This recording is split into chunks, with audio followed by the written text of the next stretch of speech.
Hiya, it's Joey Reynolds at the Reynolds Wrap. Sadly, my bird had passed away on Saturday. She had a great part in my life. As a matter of fact, Phil Arno, who is a broadcaster in Buffalo and owns a TV station there, said that's the best part of my broadcast was the bird.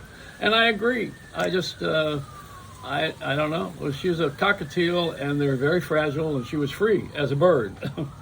And in passing on, I don't think she went to Birdland because that's a little too commercial. But I think she went to bird heaven. She's going to join the other ones that are really.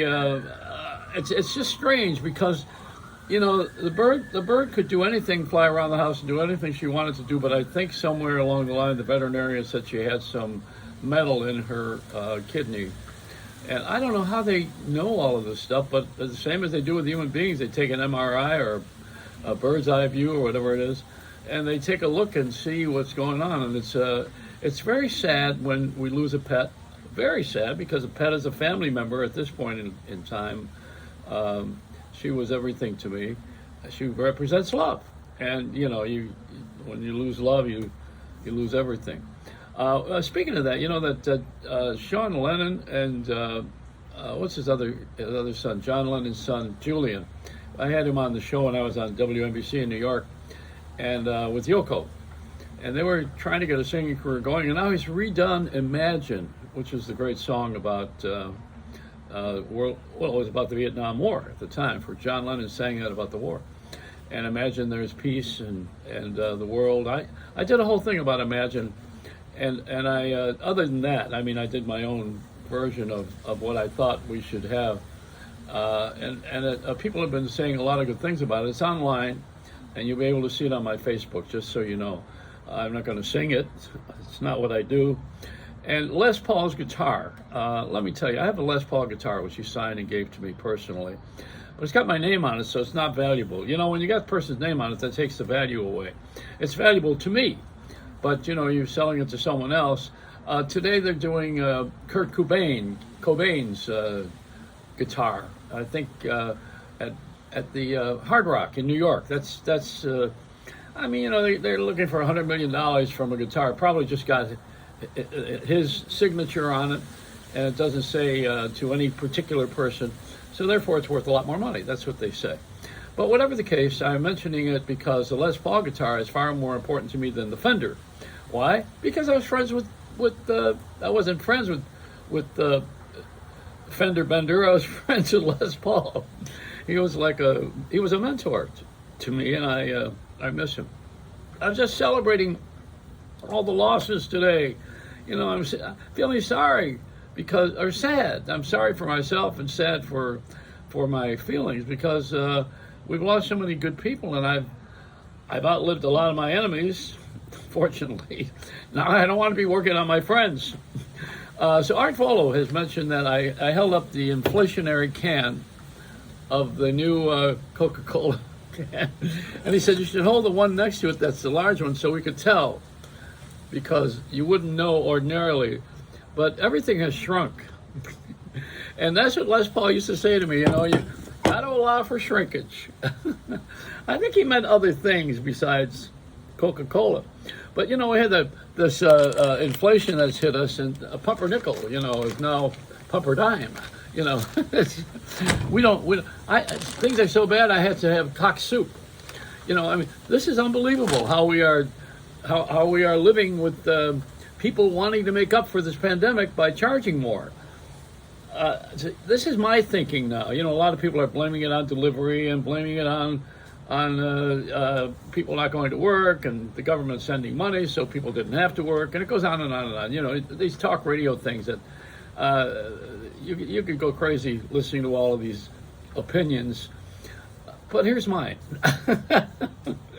I think somewhere we are in the last couple of years, we've kind of got used to certain things, and we were all right with them. Actually, we're all right with gasoline. We're all right with food prices. We were all right with staying at home. We're all right with wearing masks. We got pretty all right. That's a pretty amazing thing that we don't talk about a lot. It wasn't the easiest time, but it was the best of the things that we could do times. And the best of the best is what we call it. And During hard times, you don't have anything. But we had everything during hard times that we could get our hands on. I mean, we didn't run out of anything. It just ran out of patience with each other. But now that we're back into full swing again, look at what we've done. We start to charge more for gasoline. We raise the prices on everything to make up for the couple of years. Now we can't pay the rent for certain things, and they want the back rent, and we're going to court, and we're filing for bankruptcy, and everybody's right back on the money trail.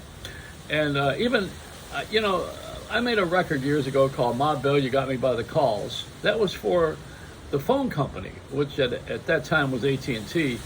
Singular bought AT&T and they rebranded it.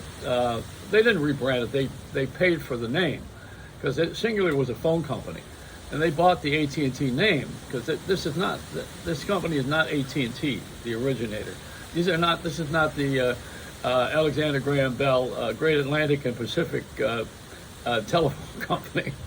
This is a company, a bunch of yutzes got together and called it Singular, and they started a company and they bought the brand. That's what happened. America, welcome to America. So what we've done is we have lived under the conglomerates rule for a few years, which is to have people buy more and make the stockholders happy, but not the workers necessarily. That's why you're seeing unions with Amazon, and that's why you're seeing unions with Starbucks. These are people that take good care of their employees, but mostly employees don't want to do the job that they're doing. They want to make more money. They want to own the business. It's just another way of graduating in America. The American culture shows that there are a lot of people who are making so much money and doing so well, and they never are bothered by anything like the rest of us. They don't have to worry about the 2-for-1 sale at the supermarkets, and they don't have to worry about clipping coupons or joining wholesale clubs, although they do that. Costco is not only for us poor folks. and I want to tell you something. I went and got my shot, my booster shot. This is the second booster shot. And I went over to Publix, which is our supermarket, and I sat there after the pharmacist gave me the shot reluctantly, because, it took him away from making money on drugs. God forbid I should understand that one in all of the recovery programs I've been in. So the guy is standing there, and he's saying yes, waiting for me to get up. I said, well, don't I get another shot? He said, why not? I said, isn't this buy one, get one free? And the guy didn't laugh, But that's what they do at these supermarkets. You buy one, you get one free. You're not getting it free, you're just getting the markup, that's all. See, that's the way we like it. We have created this. And you gotta know that we've done this. All of us, we've all done this. We made this happen this way. We designed our country this way. We have gone along with the gag, as they say. And with people who own a lot of properties and have a lot of money and are not so much bothered by this, they're on that high end, and we aspire to be famous and rich, many of us. And then there are those of us who were rich and famous, and those who have fallen from the perch, like the bird. We have a different kind of a world right now than ever I remember, but it's always been different. And I like making it different too, because I think it was a lot of fun to create and use imagination. I don't know that there is such a thing as social networking. It's an overused phrase. Social networking would mean that you are sitting there and you thought of something and you put it on the internet, and people say, yeah, that's a good idea, or gee, what a wonderful thought. That's not social networking. Social networking is something you got from the mainstream, and then you gossiped with it. Or you get someone's opinion, or you use a little hamburger helper and extended it a little bit. See, social networking is not about anything inventive or creative. It can be, but it's mostly about carrying news from someone else. And that's how social we are. And that's my little speech. Now I'm going to go enjoy my cock soup and get out of here. It's a Reynolds wrap.